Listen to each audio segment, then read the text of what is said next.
Continuamos ahora con Paper 1, Question 3.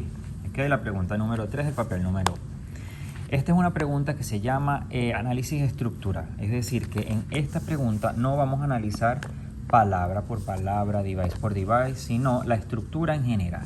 Si tienes tiempo y te vuelves bastante efectivo en esta, puedes sacarle muchísimo provecho. Si no, también hay una manera de hacerla un poco más sencilla. ¿Okay?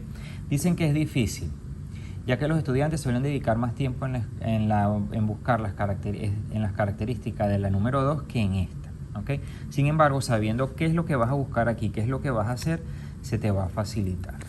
Muy bien. ¿Qué recursos hay para esta pregunta? Bueno, primero que nada, estructurar. Deberían ser como 3 párrafos y en cada debes utilizar un párrafo para hablar de el principio, el desarrollo y el cierre. ¿Ok? Eso sería lo más importante aquí para que es como la estructura de la... ¿Qué buscamos en estructura? Bueno, buscamos que hayan algunos acercamientos con respecto a algún hecho o algún personaje, que se haga algún zoom, es decir, que o desde afuera se explique el panorama o se vaya hacia adentro y se expliquen en detalles algún elemento, sea un personaje, escena, una situación, que hayan cambios en los tópicos, que hayan flashback, es decir, que se vayan a explicar algo del pasado o del futuro. Y bueno, que hayan repeticiones, que se hayan en forma circular, que se utilice el clima, ¿ok? Entonces, como digo aquí, bastante coloquial. Si te parece todo muy complicado, no te des mala vida. Es un resumen de cómo empieza, cómo se desarrolla y cómo termina. Y explica por qué, además de que utilices citas, ¿ok? Es bien importante las citas y te dejo algunos ejemplos de frases que puedes utilizar. ¿Qué es importante para cada párrafo? Que tú utilices esta estructura. Primero que digas, apréndete la preposición at the beginning, o sea, al principio, in the middle o en el medio y al final, at the end. Luego que vayas a explicar qué es lo que quieres decir que pasa al principio, di esto es porque es interesante y además como lector, ¿qué te hace? ¿Okay? O sea, ¿qué te permite? Aquí hay algunos ejemplos de cómo desarrollar cada párrafo. Vámonos a lo que estábamos haciendo, ¿verdad?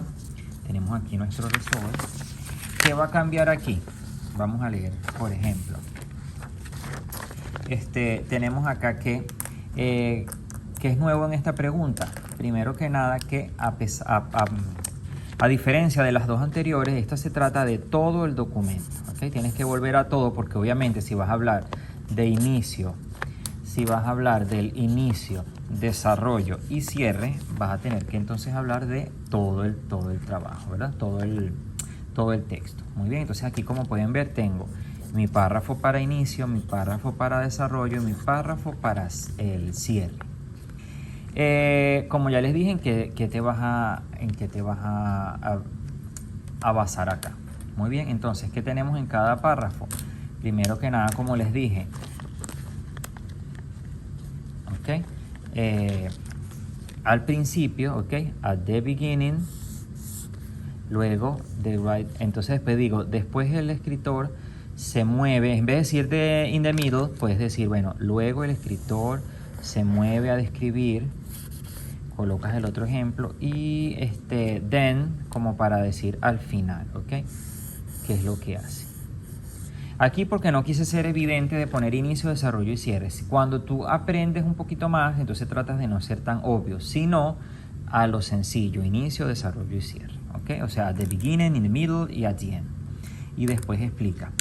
Vamos a hacer un zoom in en el primer párrafo. Entonces, al principio dije, al principio el escritor nos da una descripción de la jungla. Entonces, esto sería mi punto. Al principio, el escritor nos da una descripción de la jungla, ¿ok? Y nos dice, ¿qué nos dice? Eso sería entonces mi segundo recurso, la cita, ¿ok? La cita. Nos dice que es wide and full of trill, whispers, murmurs and sounds. Aquí sería mi cita. Entonces, yo de aquí entendí whispers, que es que susurros, murmuros y algunos sonidos. Aunque no entendía qué era esto, trills o trials, yo entiendo, se sobreentiende que es que está llena de cosas misteriosas, ¿verdad? Y uno bastante ha visto películas de la selva y hay sonidos, la gente se asusta, uno no sabe qué es lo que está viniendo. Entonces, bueno, entonces yo coloqué luego de eso la explicación, ¿ok? No nada más es colocar la cita, también es explicarla, inferir qué te están tratando de decir. Eso sería tu explicación. Entonces, esto es interesante porque te prepara a esperar algo excitante que va a pasar en la junta, ¿ok? Y luego, como dije, en cada párrafo citar o decir como lector. Entonces aquí coloqué and motivates readers to pay attention to all the details that are being provided. ¿Okay? Es decir, que esto me comprometió a leer con más cuidado cada uno de los detalles porque se supone que va a pasar algo en el futuro interesante. Entonces allí estás diciendo en un párrafo, está completo, porque de esta manera es como entrenan y como enseñan a los estudiantes en clases. Ahora que yo participo en estas clases porque trabajo como asistente de aula, teaching assistant, todos los estudiantes ya están preparados para esto, pero claro, como es su idioma nativo, es fácil sacar palabras y brindar un abanico variado de vocabulario. Lo que a nosotros se nos va a hacer un poco más difícil, pero no imposible. Luego tenemos en el segundo párrafo, ¿cuál es mi punto? Que el Tyrannosaurus Rex, o sea, el autor describe que el Tyrannosaurus Rex es una criatura gigante. ¿Cómo yo compruebo eso? A través de mi cita, ¿ok?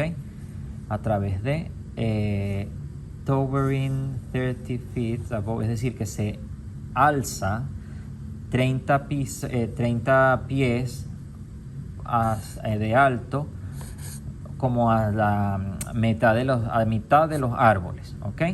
Entonces, porque es interesante mi explicación, no solo mi punto, mi cita, sino decir, which is interesting because esta afirmación, that statement implies,